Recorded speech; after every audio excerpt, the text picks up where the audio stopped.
ಕಳೆದ ಲೋಕಸಭಾ ಚುನಾವಣೆಯಲ್ಲಿ ಮತ ಕಳ್ಳತನ ಆಗಿದೆ ಎಂಬ ನಿಟ್ಟಿನಲ್ಲಿ ರಾಹುಲ್ ಗಾಂಧಿ ಅತಿದೊಡ್ಡ ಆರೋಪವನ್ನು ಮಾಡಿದ್ದಾರೆ. ಇದಕ್ಕೆ ಸಂಬಂಧಪಟ್ಟಂತೆ ನಾಳೆ ಬೆಂಗಳೂರಿನಲ್ಲೂ ಕೂಡ ಪ್ರತಿಭಟನೆಯನ್ನು ಹಮ್ಮಿಕೊಳ್ಳಲಾಗಿದೆ. ಇದ್ರ ಬಗ್ಗೆ ಮಾತನಾಡಲಿಕ್ಕೆ ನಮ್ಮ ಜೊತೆ ಬಿಜೆಪಿಯ MLC CT ರವಿ ಅವರಿದ್ದಾರೆ. ಅವ್ರನ್ನ ಮಾತಾಡ್ಸ್ತಾ ಹೋಗೋಣ.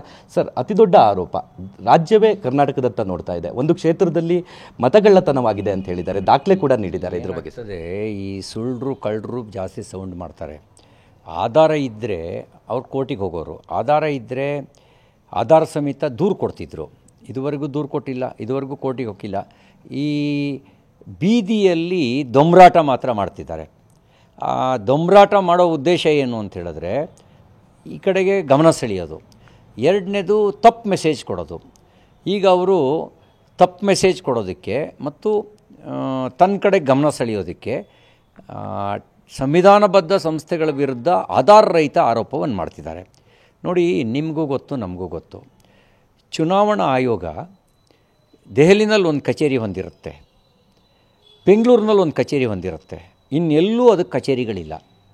ಇನ್ನೆಲ್ಲ ರಾಜ್ಯ ಸರ್ಕಾರದ ಕಂದಾಯ ಇಲಾಖೆ, ಶಿಕ್ಷಣ ಇಲಾಖೆ, ವಿವಿಧ ಇಲಾಖೆ ನೌಕರರನ್ನು ತಾತ್ಕಾಲಿಕ ಚುನಾವಣಾ ಸೇವೆಗೆ ಬಳಸ್ಕೊಂಡು ನೀತಿ ಸಂಹಿತೆಯ ಅಡಿಯಲ್ಲಿ ಅವರಿಗೆ ಕೆಲಸ ಮಾಡಿಸುತ್ತೆ. ಅದು ಬಿಟ್ಟರೆ ಚುನಾವಣಾ ಆಯೋಗಕ್ಕೆ ಏನಾದ್ರು ನೆಟ್ವರ್ಕ್ ಇದೆಯಾ? ರಾಹುಲ್ ಗಾಂಧಿ ಮಿಸ್ಗೈಡೆಡ್ ಲೀಡರ್, ಅವರ ರಿಮೋಟು ಎಲ್ಲೋ ಇದೆ, ಆ ರಿಮೋಟಿಗೆ ತಕ್ಕಂತೆ ಇವರಿಲ್ಲಿ ಕೆಲಸ ಮಾಡ್ತಾರೆ. ಮತ್ತು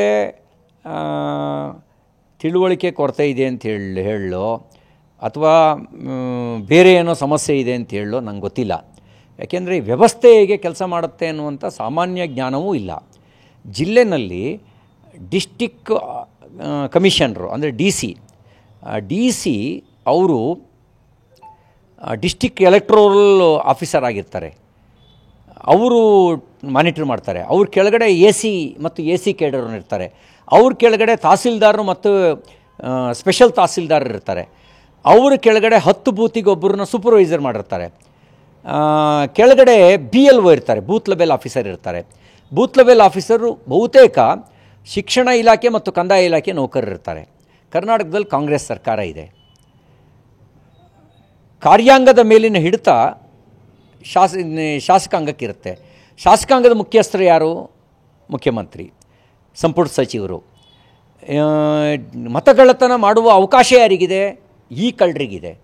ಅದನ್ನು ಭಾಳ ಸ್ಪಷ್ಟವಾಗಿ ಗೃಹ ಸಚಿವ ಪರಮೇಶ್ವರ್ ಅವರು ಹೇಳಿಬಿಟ್ಟಿದ್ದಾರೆ. ಬ್ಯಾಲೆಟ್ ಇದ್ದಾಗ ಹೆಂಗೆ ಒಬ್ಬನೇ ಕೂತ್ಕೊಂಡು ವೋಟ್ನ ಒತ್ತಾ ಇದ್ವಿ ಅನ್ನೋದನ್ನು ನೆನಪು ಮಾಡ್ಕೊಂಡಿದ್ದಾರೆ.